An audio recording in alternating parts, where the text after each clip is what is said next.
The carving knife was still warm in my hand when my son looked across the table and said, "This isn't your house anymore." The stuffing I made from scratch went untouched. The chandelier I'd polished that morning sparkled above people already planning my eviction. My daughter-in-law raised her glass, smiling like she'd won something.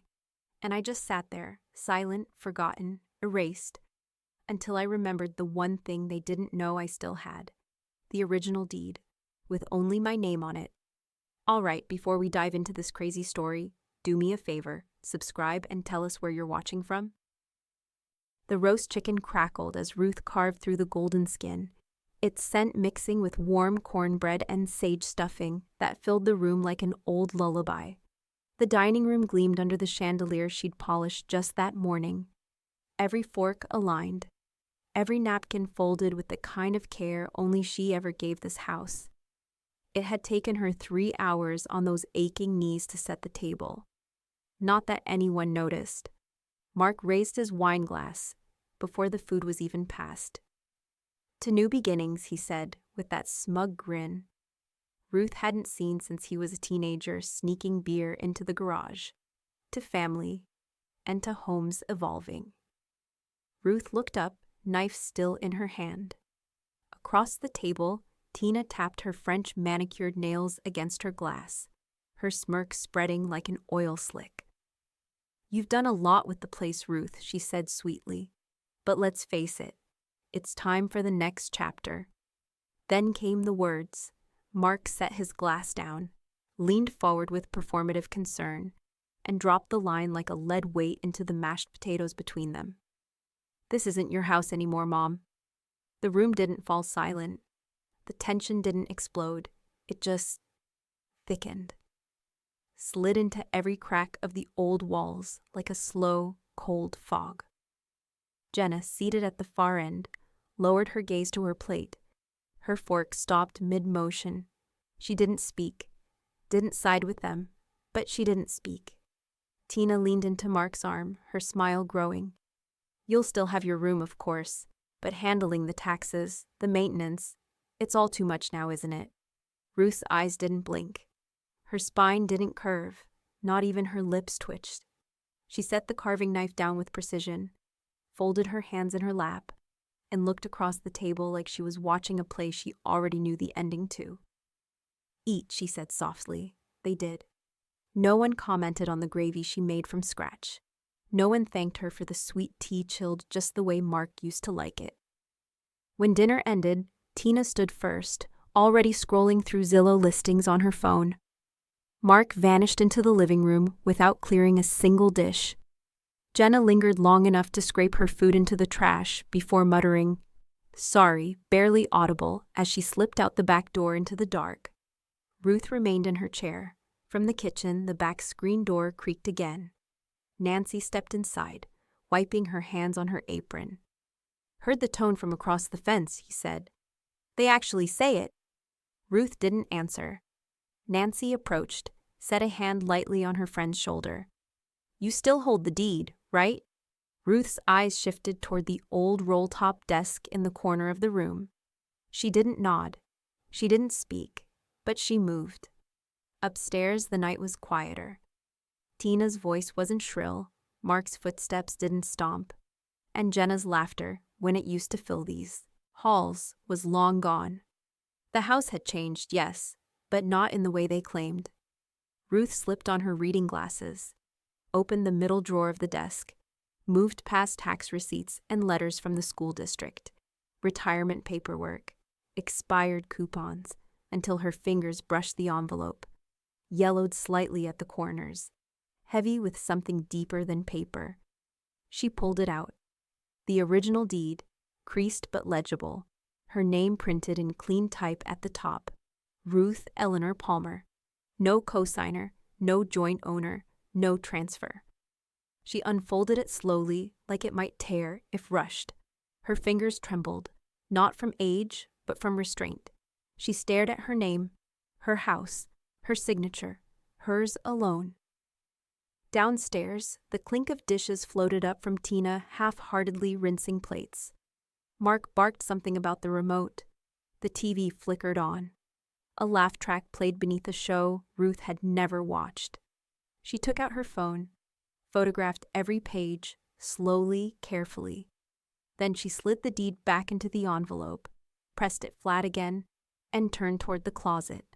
She had a key to the safety deposit box in her purse.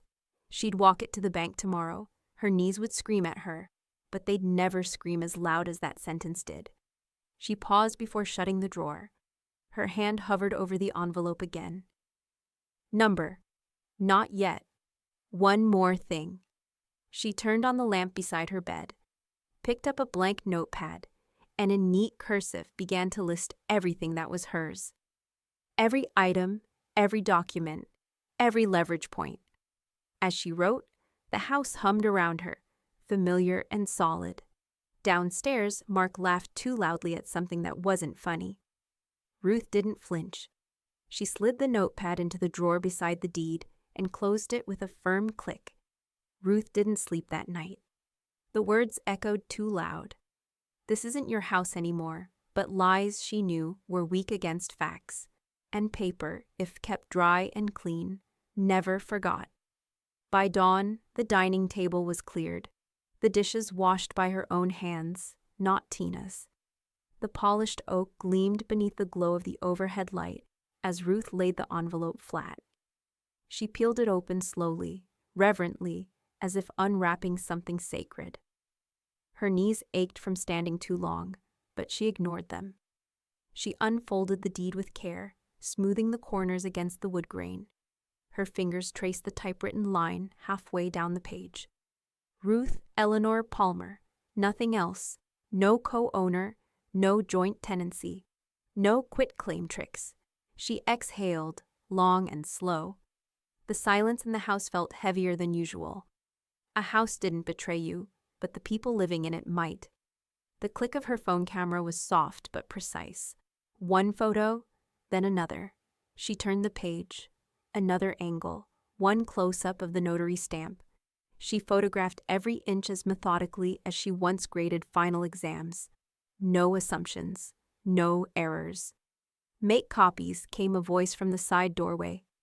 Ruth looked up to Pa, fine Nancy, half-dressed for her morning walk, arms crossed, hair still in rollers. Start now. That paper's your spine. I was just thinking the same, Ruth said, her voice calm but edged with something steely. Nancy stepped into the kitchen, eyeing the document like it was a loaded weapon. You know how they are? Mark's the kind of fool who bets a bluff will scare you before you call it. Ruth folded the deed gently and slid it back into its envelope. I'm calling it. The two women drove to the UPS store as the city stirred to life. School buses yawning down the roads, the air humid with September heat, the scent of fresh asphalt lingering where street crews had worked overnight.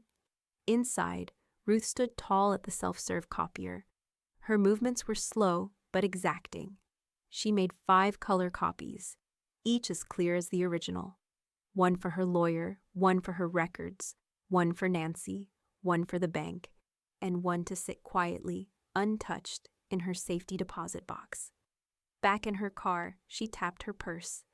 The original deed sat tucked beneath her checkbook and a worn leather card holder. That was all she needed to carry now. By afternoon, the house was too quiet again. Tina had gone out. Ruth heard the high-pitched beep of the garage opener and her engine peeling down the street. Mark was in his room, pacing occasionally, phone glued to his ear. Ruth didn't ask. She didn't need to. As she moved through the hallway, a pale slip of paper on the stairs caught her eye. It wasn't there that morning. She bent down carefully and picked it up.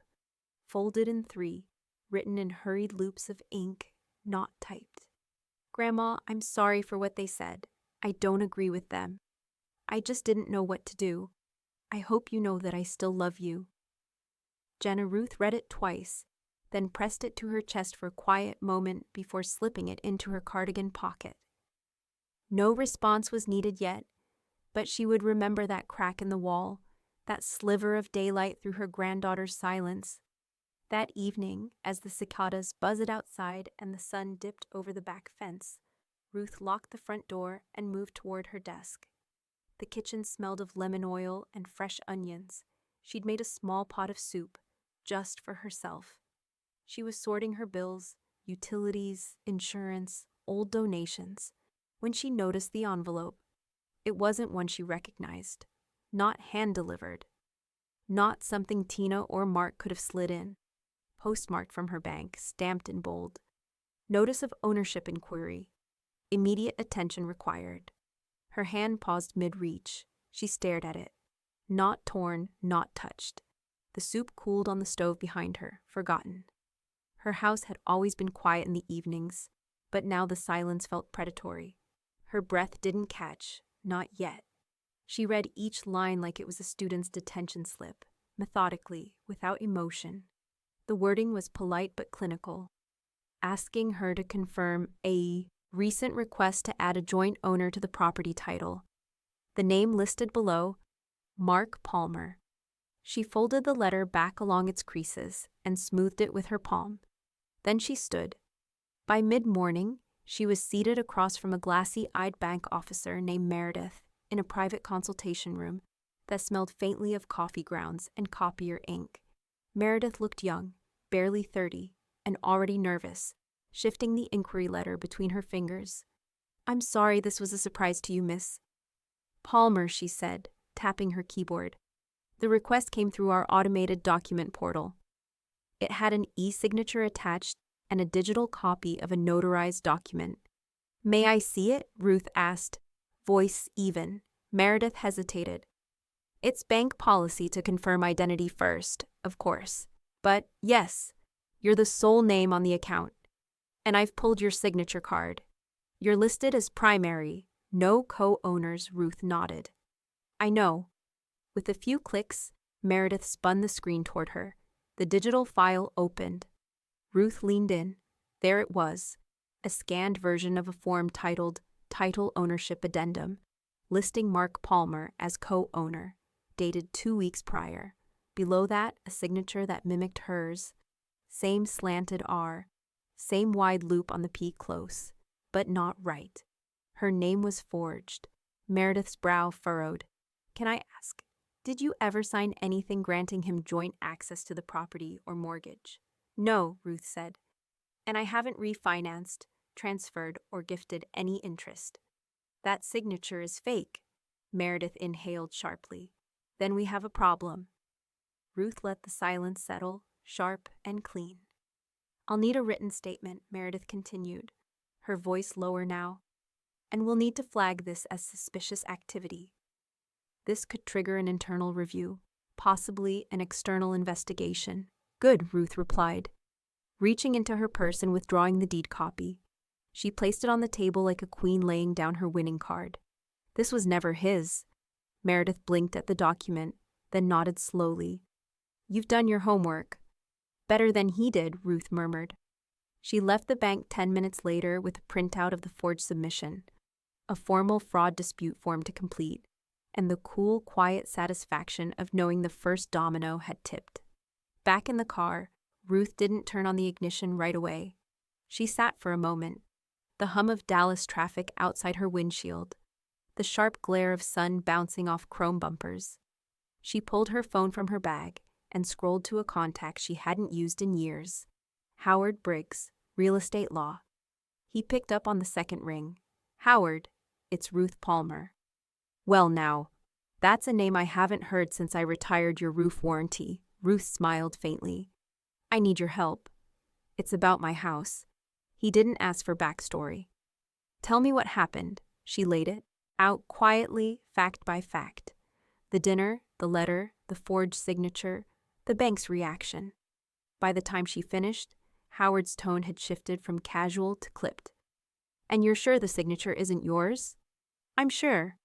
"Then that's real estate fraud," he said flatly. "And if your son submitted it, we're looking at felony territory." Ruth let the words settle, not flinching. "I'll pull case law and get back to you within 24 hours. In the meantime, don't confront him." "Let's keep this surgical, I won't confront," Ruth said. "But I won't stay still either." She hung up, set the phone down, and looked up at the rearview mirror. Behind her, the house waited, pretty on the outside, full of rot on the inside. The sound of the shredder wasn't loud, but it was final. Ruth fed in an old electric bill as the machine whirred beside her desk, its teeth chewing methodically. Only the irrelevant papers went in. Everything else was being filed, labeled, and copied twice. She wasn't just fighting a lie, she was building a case. Across town, Howard Briggs cleared a stack of yellow legal pads and motioned Ruth into his office. It smelled faintly of dust, lemon wood polish, and coffee that had been left on the burner too long. The blinds were drawn just enough to keep the Texas sun from blinding them. He adjusted his reading glasses and laid out 3 crisp manila folders on the table between them. "I've got the bank's inquiry forms. Their internal report flags the signature as questionable. Not enough for a criminal complaint yet, but enough for leverage." Ruth didn't smile, but her eyes sharpened. "Leverage is good." Howard opened the second folder, revealing several printed copies of her 2003 mortgage closing documents. "Here's where we strike." He pointed to the signature line. "Compare this to what your son submitted. The bank already flagged inconsistencies in the R and the tail on the P. Because I don't loop it like that," Ruth said, her voice calm, her hands resting in her lap. "Never have. That's what I need, comparisons. Do you have old tax returns, medical forms, anything with consistent signature samples over time?" Before Ruth could answer, the door creaked open.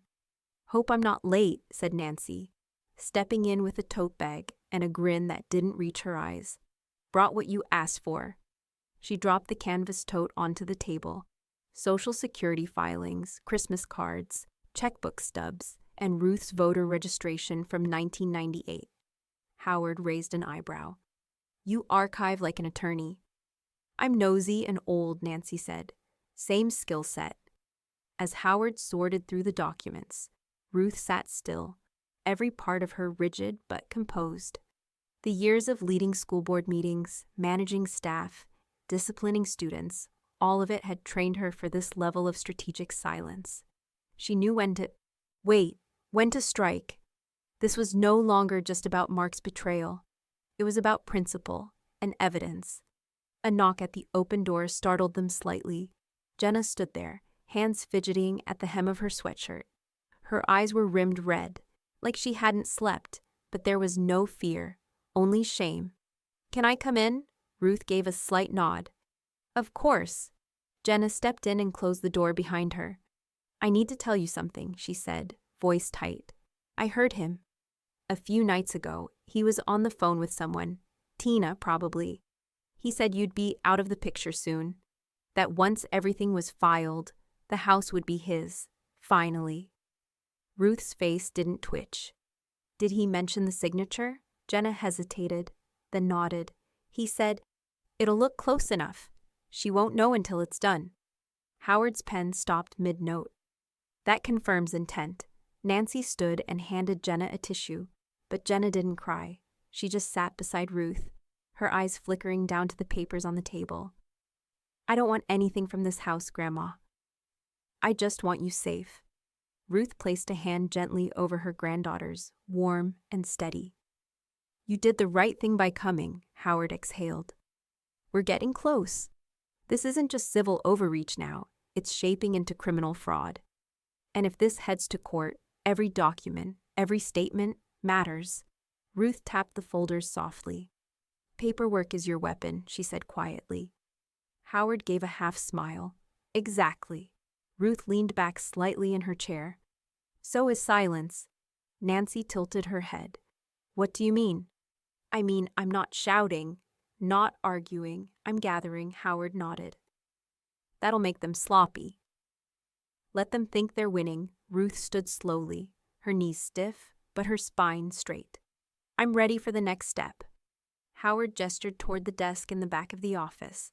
A single document sat there waiting, neatly placed. The new will, updated, ironclad. He handed her a pen. "Time to make it official." Ruth had signed 1,000 documents in her life: report cards, teacher contracts, school board memos, checks. but this one settled heavier in her hand than any before. Her fingers wrapped around the pen slowly, precisely. She didn't blink as she touched the tip to paper. Her signature slid across the page like frost spreading over glass. Howard Briggs watched her from behind his walnut desk, expression unreadable. The will was done, signed, witnessed, sealed. Ruth Palmer had rewritten her legacy, and the ink was still drying. "They're out," Howard confirmed, flipping to the page with the disinheritance clause. No ambiguity, no loopholes, not even an old coaster with their names on it. Mark and Tina Palmer erased. The house, instead, would go to Jenna, held in a living trust until her 25th birthday. Ruth had insisted on that condition, old enough to stand on her own, to know the difference between inheritance and obligation. And if she chooses another path, Howard had asked earlier, pen poised. "Then the house goes to something that deserves it," Ruth replied.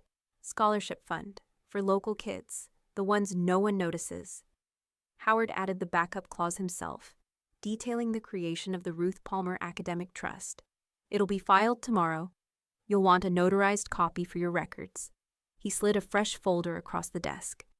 "And the no contest clause?" Ruth asked. "Airtight. If they challenge it, they lose any remaining claim. You've locked it down 6 ways from Sunday." Ruth nodded. "Good. They uninvited me from my own dinner table. Now they're uninvited from my estate." Howard leaned back in his chair, studying her. "You're doing this with a clear head, Ruth. Not from spite." "No," she said. "I'm doing it from memory. And I remember everything by late afternoon. The heat outside was thick enough to curl leaves and melt resolve." Ruth moved slowly from her car to the front door, the folder pressed to her side like a treasure chest. Inside, the house buzzed faintly with life.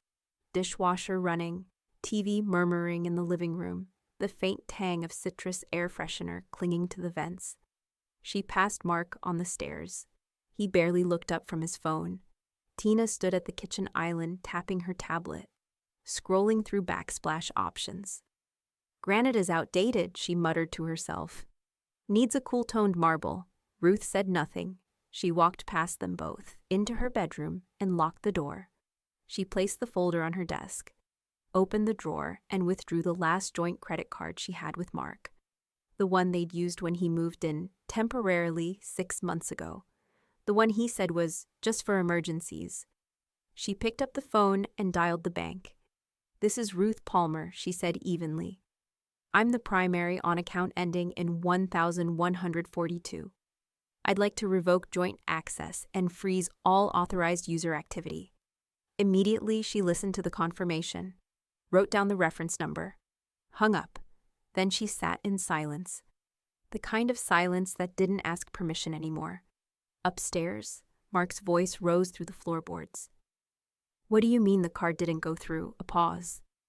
"I was at Lowe's. I had tile picked out." Another pause, then sharper. "What do you mean she changed the will?" Ruth smiled to herself. Not gloating, resolute. He didn't know yet. But he was about to, starting with a declined card and a cashier who wouldn't make eye contact. The receipt crumpled in Mark's fist like a strip of betrayal. His face was red, damp with frustration, standing at the checkout line of Lowe's as a queue formed behind him. "I ran it twice," the cashier said gently.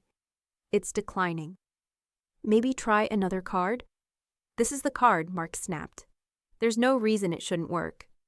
The contractor waiting beside him shifted awkwardly. Tile samples leaned in a cart half loaded with tools, paint cans, and a rolled-up design plan for a kitchen renovation that had never been discussed with the actual owner. Mark yanked out his phone, storming past automatic doors and into the thick Dallas air. He called Tina. "The joint card is frozen." She did it. "Don't act surprised." She knows a long silence. "I'll handle it," he growled. The house door banged open 30 minutes later. Ruth was at the kitchen table, arranging her pills into her weekly organizer, calm as snowfall.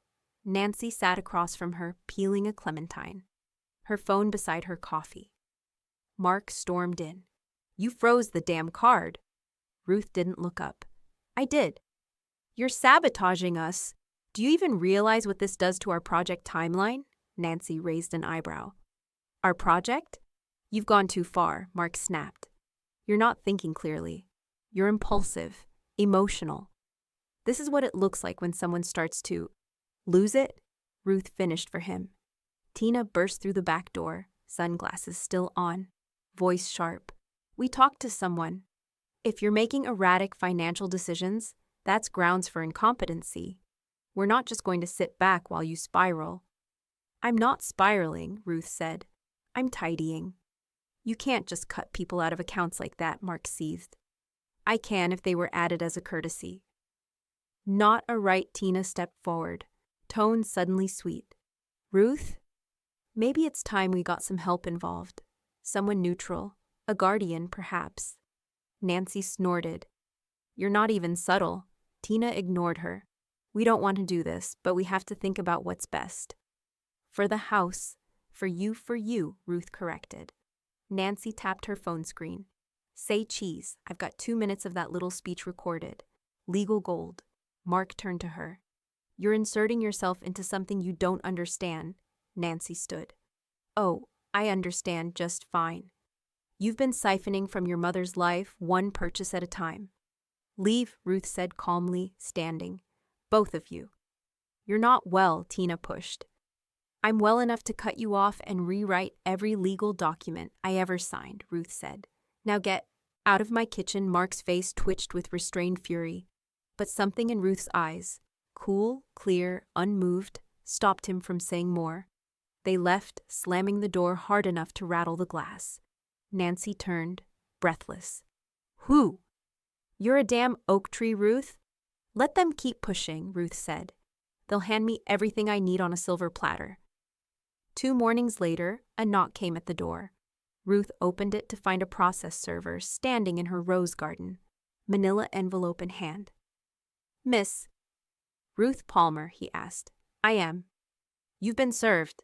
The envelope was heavier than expected. Inside, a petition for guardianship, filed by Mark and Tina Palmer.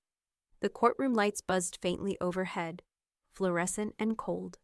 Ruth sat straight-backed in the witness chair, hands folded neatly in her lap, spine tall, knees stiff.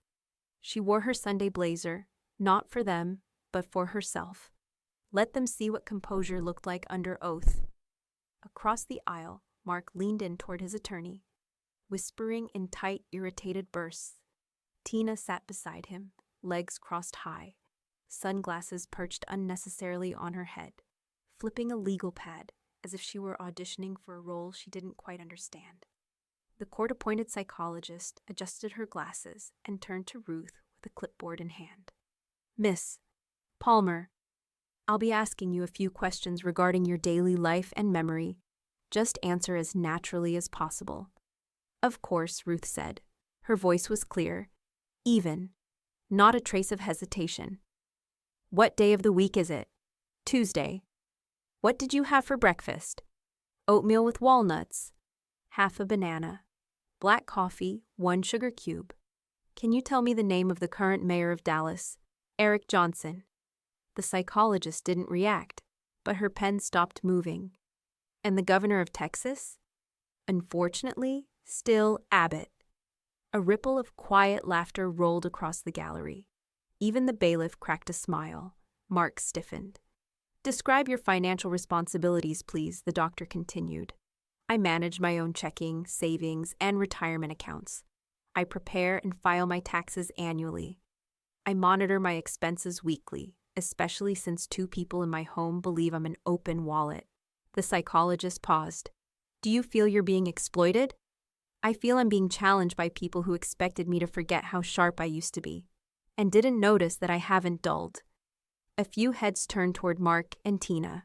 The judge leaned forward. Doctor? The psychologist cleared her throat. Cognitive function is well within expected range. Organizational memory, short and long-term recall. Emotional regulation. Frankly, Ms. Palmer presents as sharper than most of my clients' 10 years her junior. Ruth smiled, ever so slightly. Across the courtroom, Mark scowled. His foot tapped erratically under the table. "Your Honor," the psychologist added. "There is no clinical basis for this guardianship request." Tina stood. "But Your Honor, she's become combative. She changed her will. She froze accounts." The judge raised a hand. "That's called exercising autonomy." "Not incompetence," Mark stood next, flustered. "She's turning Jenna against us." From the gallery, Jenna rose. "No, you did that yourselves?" The courtroom shifted. All eyes turned to the girl standing at the back in a black blazer too big for her, her voice trembling, but true. "My grandmother is more stable than either of you. She wakes up every morning and waters her ferns before you're even out of bed. She tracks her prescriptions down to the hour. She still balances her checkbook with a ruler." The judge blinked. "You'd be willing to testify to that?" "I just did." A long pause. "Guardianship denied," the judge declared, gavel cracking like a thunderclap. "Miss Palmer retains full legal autonomy over herself and her property." Mark opened his mouth, but Tina tugged at his sleeve before a word escaped. He slumped back into the chair, red-faced, defeated. Ruth stood slowly, her knees protesting but her posture unbent. She turned to Jenna, gave her the smallest, proudest nod. Jenna returned it with glassy eyes. As Ruth stepped outside the courtroom doors, the humid air hit her like a wet blanket. Nancy waited at the bottom of the courthouse steps, holding 2 cups of lemonade from the diner across the street. "Free woman?" she asked. "Always was," Ruth said, taking the cup. They walked in silence toward the car, heels clicking against the concrete, sunlight sharp enough to cast long shadows behind them. That evening, the house was too quiet again. Ruth moved through the hallway with a slow, steady rhythm, her thoughts still buzzing from the courtroom. She went to the hall closet to retrieve a photo box stored downstairs, but when she reached for the basement door, the knob wouldn't turn. She tried again, firmer this time. Locked. She knelt, wincing slightly, and looked closer. A new padlock on the outside, anchored through the latch. She stood upright, hand on the wall for balance. They hadn't won in court, so now they were waging war with locks. The lock glinted in the hallway light, new and shiny, foreign against the old oak door. Ruth stared at it for a long time, hands still resting on the knob, the silence pressing in around her like heat before a thunderstorm. It wasn't just a lock. It was a message. Stay out. You don't belong here anymore. Her own basement, the one she'd scrubbed after a burst pipe in '97.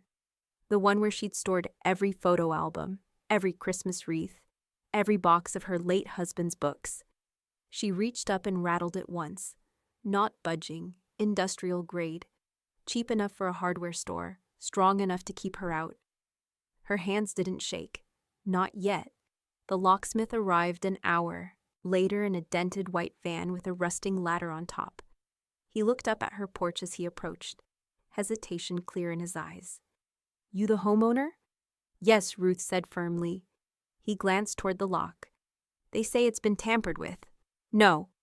Her voice was calm, deadly precise. "I didn't give permission to install it." The man took a breath, then nodded. "Won't take long." Nancy stood behind Ruth in the hallway, arms folded, phone ready in her hand. "Getting all of this," she whispered. "If they so much as labeled a box, we're documenting it." The lock popped with a metallic clack, and the door creaked open, the scent of mildew and dust rushing up like something startled awake. The light switch flickered to life, casting a dim glow over the steps. Ruth descended slowly, knees stiff, hand on the rail. With each step, the chill deepened, not from temperature, but from the sense of invasion. They hadn't just locked the door. They'd packed everything, neatly, methodically. Plastic bins lined the wall, each one labeled in Tina's handwriting. Holiday decor, old photos, vintage dishware, estate, miscellaneous. A stack of moving boxes sat near the furnace, sealed with red tape. One was marked auction, fragile. She opened it. Inside, her mother's wedding china. Tissue paper folded between each piece, but not gently. One of the teacups was cracked. Her breath came slowly, measured. No reaction, just calculation. Nancy came down behind her and froze. Jesus, Ruth! Ruth opened another box. It held her late husband's service medals and a scrapbook he'd made before cancer took his handwriting. The lid had a yellow post-it stuck to it. Check eBay pricing? Her chest tightened, but she didn't flinch. She turned and looked at Nancy. Call Howard. By the time Howard arrived that evening, the basement had turned into a war room. Every bin opened, every box photographed. Ruth had Jenna with her now, silently weeping as she laid out albums on the floor, fingers trembling as she flipped through a spread of baby photos. I didn't know, Jenna whispered. They said you didn't use this room anymore. I use memory every day, Ruth said softly. They tried to box that up, too. Howard walked in, eyes scanning the mess. You have every right to press charges. He crouched beside the marked boxes, pulled out a file folder labeled Miscellaneous. Documents. Shred? Inside, copies of Ruth's original will, old bank statements, even her retirement paperwork. All of it bundled with rubber bands, some pages torn or bent. This is serious, he said. Unlawful concealment of property. Attempted conversion of assets. If you hadn't caught this. I did, Ruth said. He stood, pulling out his phone. We file tomorrow. Full civil complaint. Fraud and exploitation of an elder. I'll ask the judge for an emergency hearing. Nancy leaned against the banister, arms tight, across her chest. They didn't think you'd come down here. They thought you'd fade. Ruth looked around her, at her history, her family, her fight. I don't fade, she said. Howard stepped aside to make the call. Jenna wiped her cheeks. I'm so sorry, Grandma. Ruth touched her face gently. You came back down the stairs with me. That's what matters. The next morning, a white envelope arrived in Howard's inbox. Court date scheduled. Dallas County Civil Court, 10 a.m. Petition. Palmer vs. Palmer. Fraud and exploitation. Ruth opened the email, reread it twice, then closed her laptop with care. They'd locked her basement. Now she was unlocking justice. The courtroom was colder than Ruth expected, like the air itself wanted to strip away comfort. She adjusted her navy wool blazer, spine rigid against the wooden chair, eyes steady on the judge's bench. Across from her, Mark sat in a charcoal suit he hadn't earned, pretending to be composed.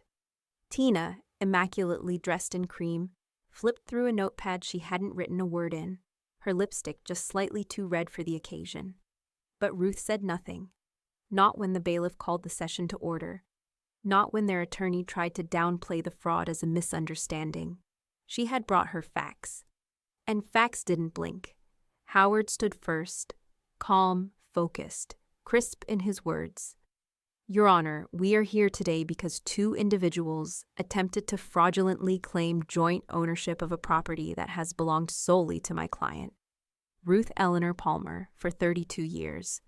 We will provide signed documents, digital trails, video evidence, and sworn witness testimony.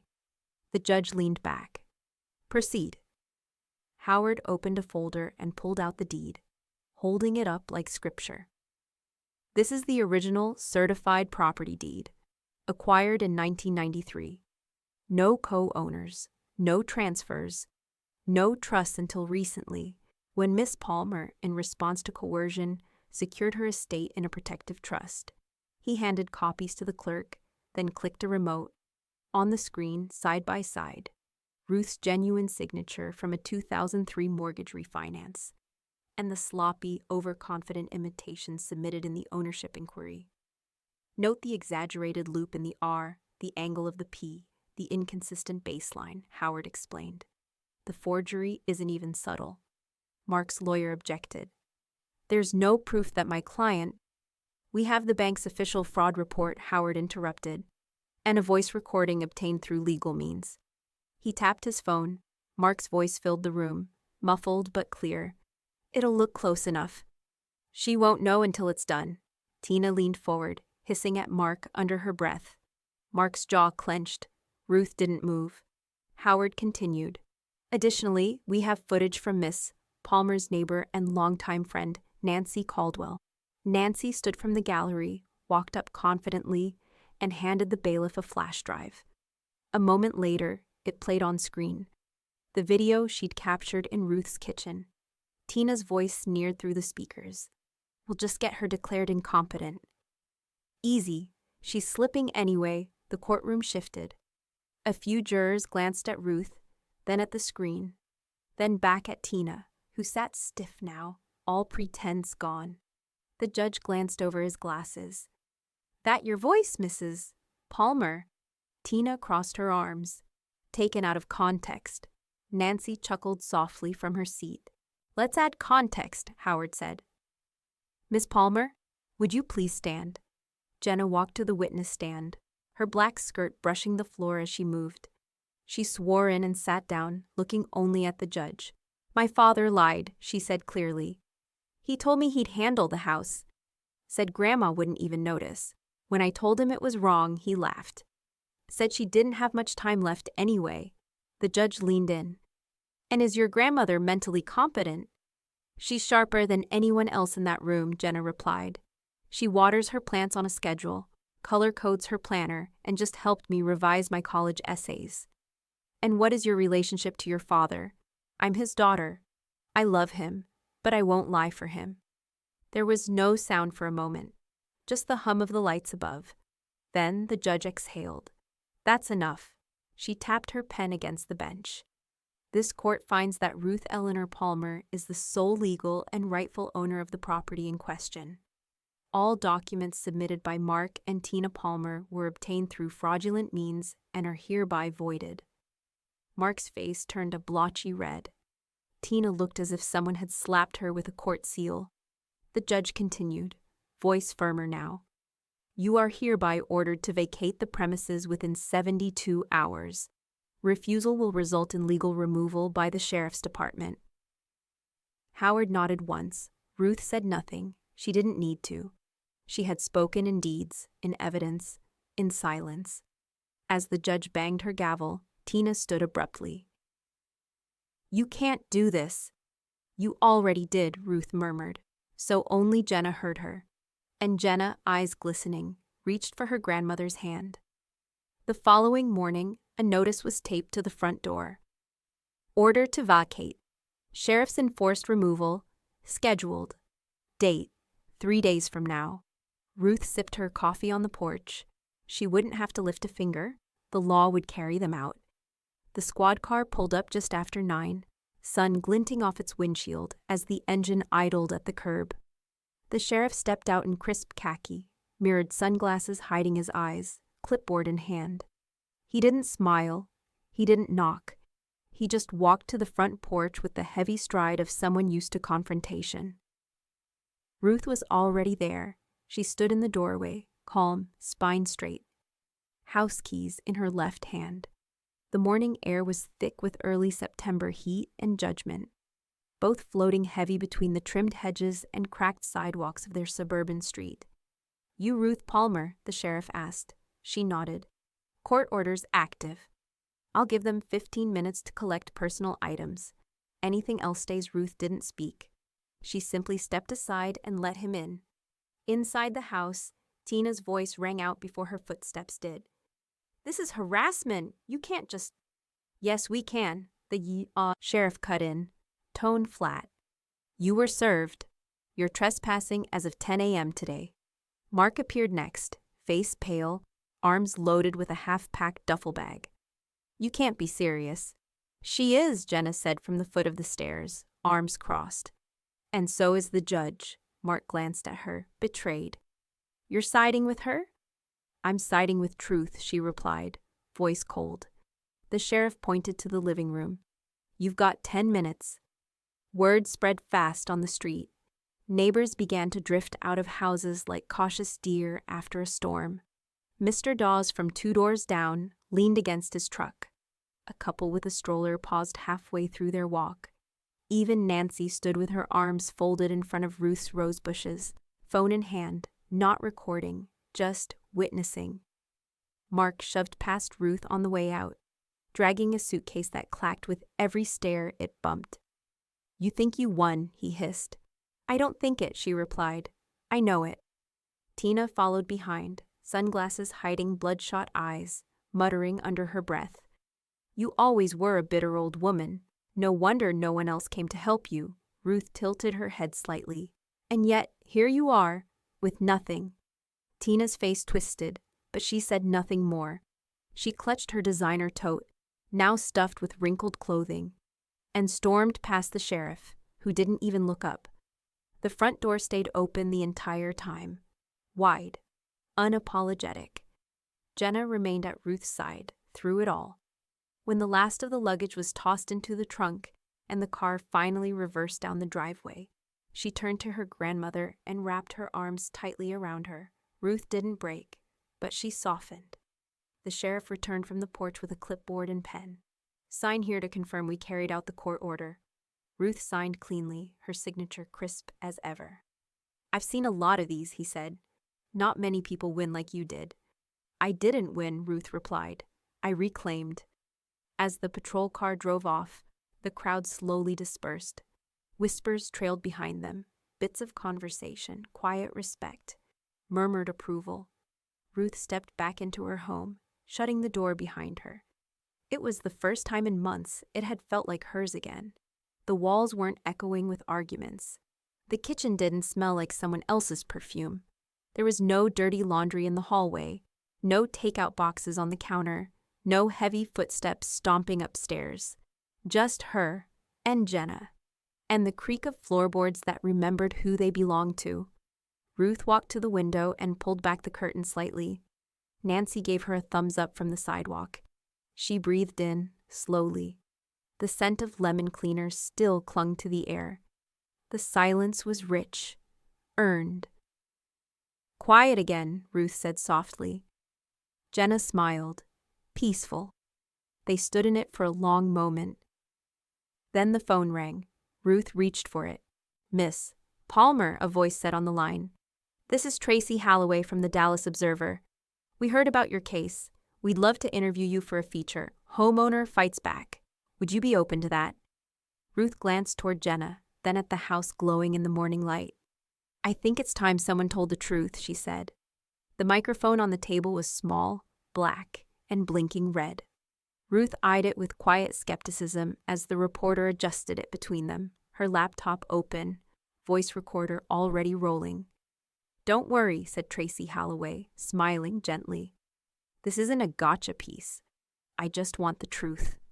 From you, Ruth nodded, hands folded calmly in front of her.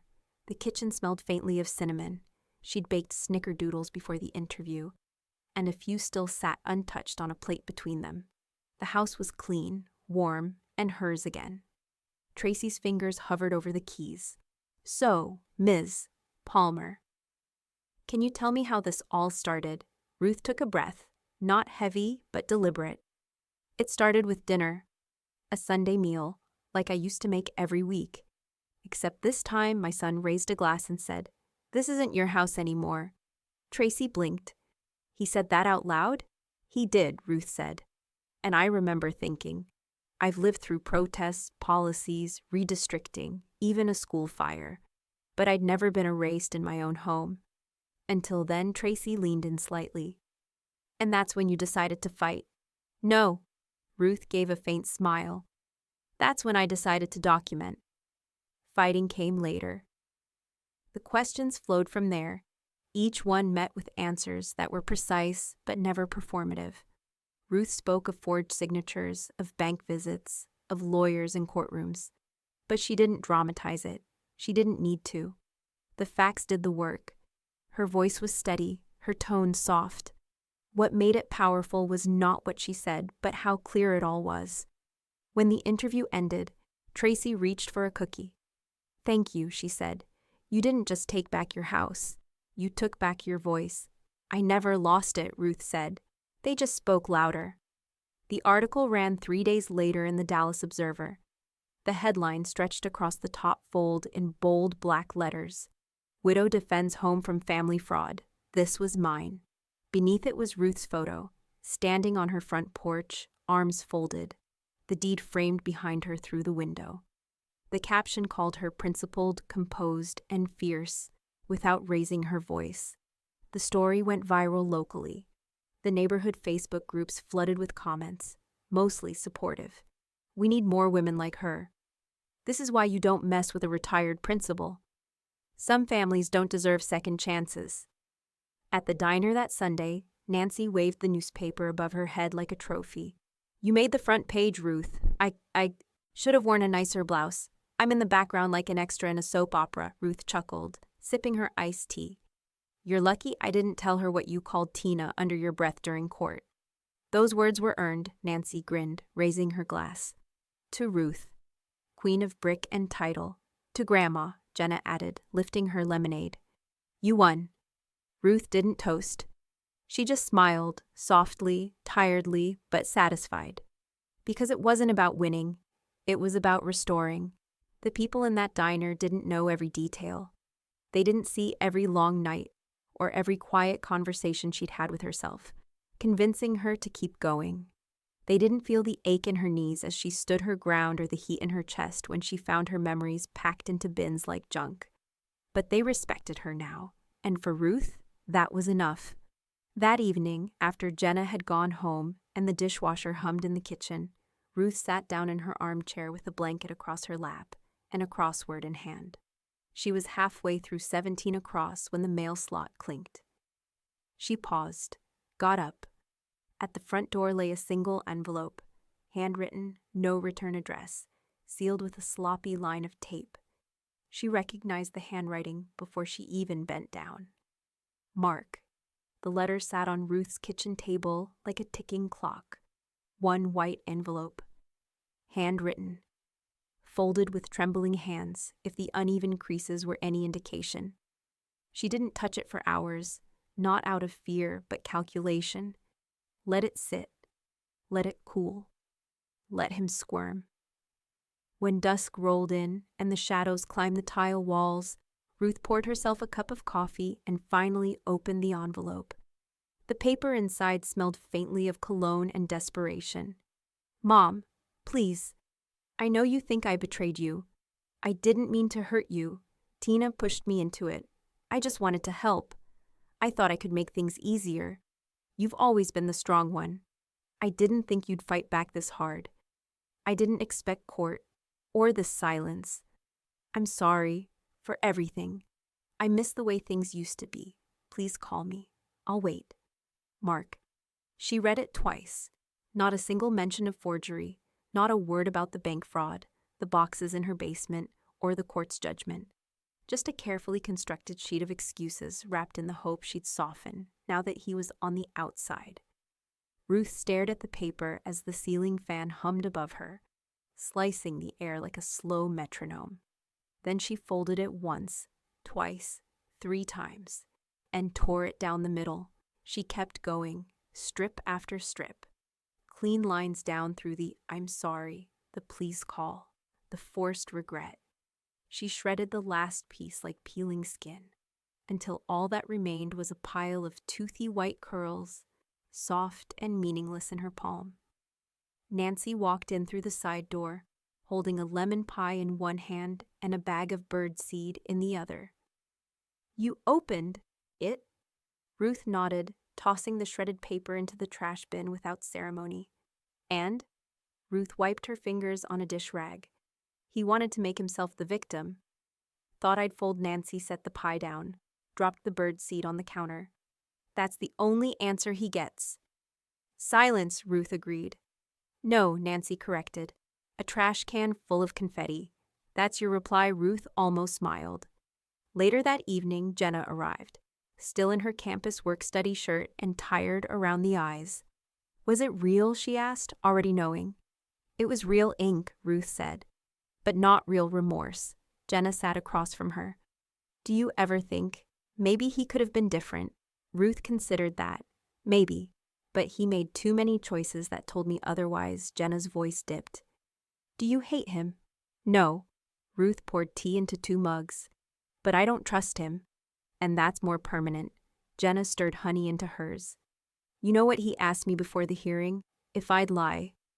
Said if I loved him, I'd back off. Ruth's grip on her cup tightened slightly, but she didn't respond right away. Jenna continued, I told him if he wanted love without truth, he should try acting. Not being a father, Ruth reached across the table and gently placed her hand over Jenna's. He made his choice. Jenna looked up, and we made ours. They sat like that for a moment, quiet between them like a truce no one needed to declare. The next morning, Howard called. Ruth, it's done. The trust is fully active. Jenna's name is secured. No one can contest it now. Not legally, not financially. That house is as protected as Fort Knox. Ruth stood by the kitchen window, phone pressed to her ear, watching a cardinal bounce across her porch railing. Thank you, Howard. Could have been ugly, he said. It was, Ruth replied. But now it's over. Should I send over the documents? Yes, I want the papers here, with the deed. Side by side, she hung up and turned to her desk drawer, opening it to make room. Next to the shredded letter, she placed a fresh folder labeled, Trust, Jenna Palmer. She closed the drawer. Mark had tried to inherit the house through manipulation and lies. Ruth had passed it on through blood and merit. The pen moved slowly, but Ruth's hand didn't shake. The last signature was neat, precise, elegant in its simplicity. When she lifted the pen, the weight of it left her fingers like a burden finally set down. Across the table, Howard gave a small nod and reached for the documents. That's the final page. The trust is now fully executed. Jenna's name is on the title. You hold it until your passing, and then it's hers. Ruth exhaled, a long breath from the chest. No court, no loopholes? None, Howard said, sliding the papers into a leather portfolio. And with the backup beneficiary established, even if something happens to her, it rolls cleanly to the academic trust. No chance for contest. No next of kin claim. No probate fight. She leaned back, letting her chair creak under the motion. The room smelled of ink, leather, and fresh brewed coffee Howard had insisted on making for the occasion. The legal office's overhead fan clicked quietly, like a metronome marking the beat of finality. Ruth's eyes drifted to Jenna, sitting beside her, tighter-lipped than usual, but eyes wide with something close to reverence. I never expected any of this, Jenna whispered. You didn't ask for it, Ruth replied. That's why you're getting it. Howard opened a drawer and withdrew the notary seal. The satisfying thunk of it pressing down onto the signature echoed in the room like a gavel. Ruth watched the embossed seal rise from the paper, crisp, irrefutable, permanent. They'll never touch a brick, she said quietly. Jenna turned to her, emotion tight in her throat. Thank you, Grandma. I won't waste it. I know, Ruth said. That's what makes this easy. The ride home was quiet.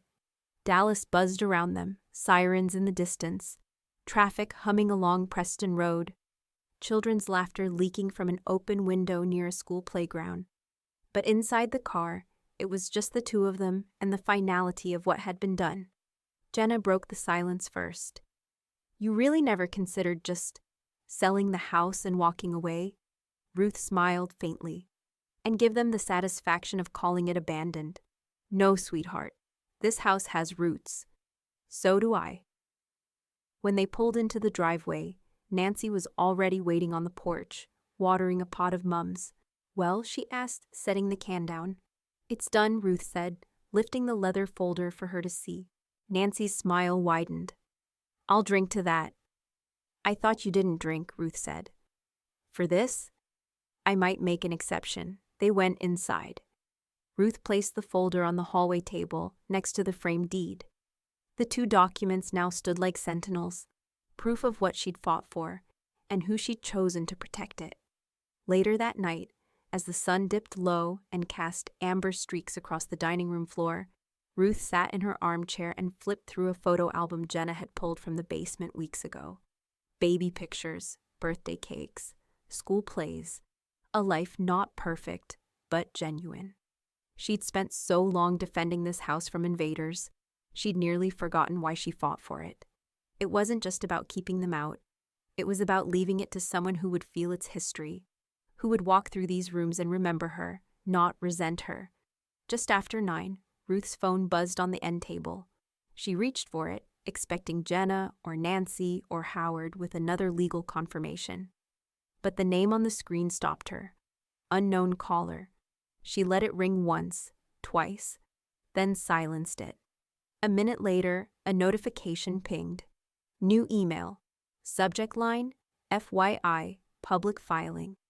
It was from a paralegal Ruth didn't know, CC'd on Howard's account. The message was brief, clipped. Just one attachment. A digital court record. Petitioner, Tina Palmer. Respondent, Mark Palmer case. Petition for divorce, Dallas County Family Court filed, 4:47 p.m. Ruth stared at the screen, eyebrows lifting only slightly. Tina had finally jumped ship. The same woman who sneered at her over cornbread and wine. The one who locked her basement. The one who said, "She's old, she won't last." Ruth chuckled under her breath, low and sharp. Took her long enough. She set the phone down, rose from the chair, and turned out the light. The storm had passed, but the aftershocks were just beginning. Ruth hadn't realized how loud the house had become until it fell silent again. Not the kind of silence that stalks with tension, but the kind that settles on warm air like dust on an old windowsill. The kind you breathe in deeply, without fear of what might be said next. She moved slowly from room to room, her slippers brushing against hardwood floors that finally creaked for no one else. The place didn't echo anymore. It resonated with freedom, with choice, with calm. The kitchen was first. Gone were the wine-stained placemats and the countertop clutter of someone else's ambitions. In their place, a bowl of oranges, a fresh vase of sunflowers from the local stand, and a clock that now ticked at its own pace again. Jenna stood at the hallway entrance, paint roller in hand, wearing one of Ruth's old aprons. "I still say the yellow's a risk," she teased. "But it does look happy." Ruth glanced at the newly painted accent wall. "I'm tired of neutral. I want my house to feel like me," Jenna dipped the roller into the tray again. "Loud and full of opinions?" "Exactly," Ruth said, smiling. They laughed together, real laughter, not the polite kind, not the kind meant to fill silence. Just laughter, bright and unburdened. In the dining room, Nancy stood on a step stool, hanging a new set of floral curtains she'd picked up on sale. "Tell me again why I'm the one doing this." "Because you refused to let me climb a ladder," Ruth said, arms crossed. "That's called friendship," Nancy muttered. "Also, guilt. I owe you about 10 casseroles for standing by and letting those 2 vultures breathe your air." Ruth chuckled. "1 lemon meringue pie, and we'll call it even." Nancy stepped down and handed Ruth a pie dish. "Already done. I even used real lemons, not that bottled stuff Tina used. Her pie always tasted like nail polish remover. I thought it was just me," Ruth laughed. The living room came next. The mismatched couch pillows were replaced. Tina's obnoxious throw blanket, a branded luxury one, price tag never removed, was folded up and donated to the shelter. Ruth hung the framed deed above the fireplace herself. It wasn't boastful. It was proof. A quiet declaration that this house, this life, belonged to no one but her anymore. "You gonna add a spotlight over it?" Nancy joked, walking in with 2 mugs of tea. "Maybe a velvet rope and security guard," Ruth said. Jenna walked in behind her, brushing dust off her jeans. "The guest room's done. Cleaned, organized, ready for company that doesn't steal passwords or try to rewire the thermostat." Ruth turned to her. "That room's yours anytime you need it." Jenna hesitated. "Even when I'm 30 and still figuring it out?" "Especially then." Outside, the late afternoon sun stretched across the backyard, and the wind carried the faint scent of cut grass and jasmine. A neighbor's dog barked once, then quieted. The calm wasn't just inside the house. It had extended to the street, the sidewalk, the neighborhood. Peace had moved in, and this time, it was staying. Ruth stood at the window, watching the light turn amber as it crept across the floorboards. She had defended her house, yes, But more importantly, she'd reclaimed her rhythm, her dignity, her name on the deed, her terms on the table. She didn't need applause. She just needed quiet. And she finally had it. That evening, as she settled into her armchair with a quilt across her knees and a fresh mug of chamomile tea, Jenna returned from upstairs, carrying a flat, square box wrapped in brown paper and tied with twine. "What's that?" Ruth asked. Jenna placed it gently in her lap. "Open it." Ruth untied the twine and folded back the paper. Inside was a handmade scrapbook, hardcover, bound with thick ribbon, and labeled in Jenna's handwriting, "The House You Built." On the first page, a photo of Ruth planting daisies in the front yard, 25 years ago, in overalls and gloves, laughing at something out of frame. Ruth's fingers hovered over the image, her chest tightening. Jenna watched her silently. "I scanned everything I could find, even the school newsletters. There's a note from Grandpa in there, too." From an old birthday card, Ruth didn't respond. She just turned the page, slowly, as a tear slid down her cheek. The house wasn't just hers again. It had become a monument. And now it had a storybook to prove it. The weight of the scrapbook still lingered in Ruth's lap, like something sacred. More than paper, more than photos. It was proof, as tangible as the deed framed on the wall, that she'd lived a life that mattered, a life built, not borrowed. She flipped another page with care. A Polaroid of her and Jenna in the garden, muddy hands and wide smiles. Then a newspaper clipping from 1997. Principal Palmer wins statewide literacy grant. A dried rose petal pressed between pages, curled at the edges but still faintly fragrant. "This," Ruth whispered, eyes scanning a letter tucked into the back pocket. "This is the kind of legacy you don't write in a will." Jenna, perched cross-legged on the floor, smiled up at her. "You taught me that keeping something doesn't mean clinging to it. It means honoring it." Ruth reached down and brushed a hand over Jenna's hair. "You're more yours than you ever were mine." Outside, cicadas buzzed their evening song, and the last streaks of daylight bled across the front porch in golds and oranges. The scent of Nancy's lemon pie still hung in the kitchen, mingling with the soft lavender from the candle Ruth had lit just after sundown. From the hallway, Nancy's voice cut in with a casual drawl. "That scrapbook needs a bulletproof case to go next to that deed," Ruth chuckled. "What would I label it?" "Exhibit A, the life they didn't take." "No." Nancy walked in holding 2 cups of hot cocoa. "Label it Victory." She handed one mug to Ruth and plopped herself into the armchair across the room, groaning dramatically as she settled. "All this justice makes my back hurt." Ruth took a sip. "Iron tastes better when it's served with cocoa." Nancy pointed toward the wall where the deed hung, pristine and proud in its matte black frame. "That's your shield right there, ironclad." Untouchable, Ruth nodded slowly. "And next to it, my reason." They sat in warm silence for a long beat. No arguments, no threats, just 3 women and a house filled with laughter again. No locked doors, no voices raised in greed, no footsteps pacing the floor with entitlement. Just the rhythm of peace. Jenna stood to leave but paused, her eyes on the wall. "You think they'll ever try again?" Ruth didn't even glance up. "They'd have to go through fire and case law, and even then, I'd be waiting on the other side with Howard and a ledger." Nancy raised her mug. "And me with a camera and a cane." "Let them try," Ruth said, eyes twinkling. "I've already outlasted them once." Later that night, after the lights were low and Jenna had gone home, Ruth returned to her armchair by the front window. She pulled the scrapbook onto her lap again, flipping through slowly under the warm halo of her reading lamp. The house creaked gently around her, familiar and alive. In one photo, she saw the dining room, years ago, decorated for Thanksgiving. Mark was younger. Jenna barely 8. Tina smiling, the kind of smile that had always felt too rehearsed. Ruth focused on the table instead. It was set with care, each fork aligned, each glass filled. A time before betrayal dared enter the house. She closed the book slowly. There had been so much noise since then. But now, peace. She rose with effort, knees stiff, and walked to the wall where the deed hung. She adjusted the frame slightly, just a nudge, until it was perfectly level. Beside it, she placed the scrapbook on a new shelf Jenna had helped install.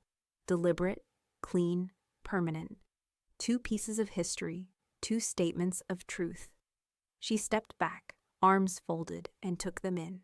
"I kept it," she whispered. The house was hers, not just in law, but in energy, in presence, in memory. Every corner remembered her. Every step knew her weight. Every wall had heard her prayers, her laughter, and yes, her rage. They had tried to mock it, but she had sealed it. With facts, with time, with resolve. The wind outside rustled the hedges, soft as breath. Ruth returned to her chair, curled under her quilt, cocoa cooling on the table beside her. Her eyes drifted shut, and for the first time in months, her body rested without bracing for war. She heard again, faintly, the echo of that night, the words that sparked it all. "This isn't your house anymore, Mom." And with a slight smile pulling at her lips, Ruth whispered aloud, "So I took back the deed that proved it was.